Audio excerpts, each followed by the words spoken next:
10,323 রাজ্যের বহুচর্চিত একটি সংখ্যা।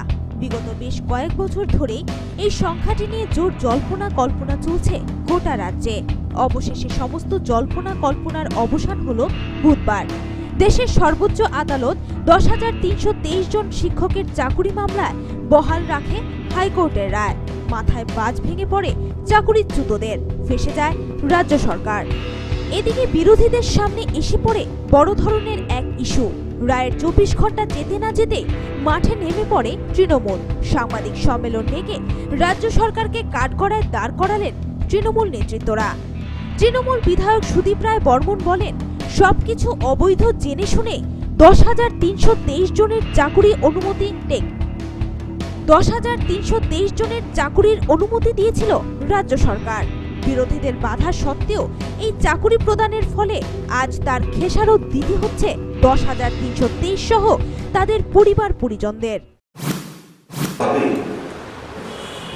সরকার জেনে শুনে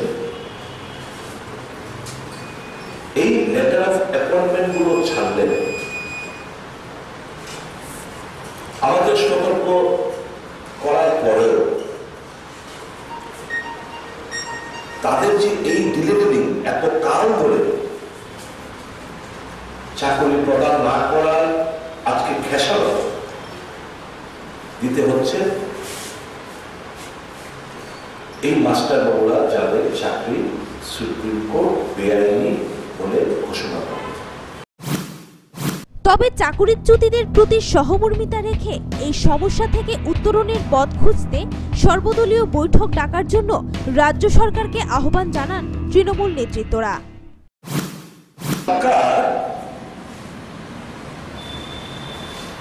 কিছু ইয়েস ম্যান নামে কিছু আমলা তাদের খপ্পর থেকে বেরোতে পারছে না।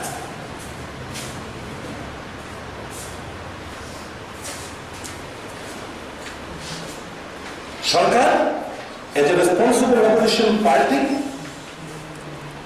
we are there to help the state government. তবে এই সাংবাদিক সম্মেলন থেকে একটা কথা পরিষ্কার, এই চাকুরি ইস্যু নিয়ে আগামী দিনে বেশ জোরালো আন্দোলনেই নামবে Trinamool. Bureau report, news vanguard.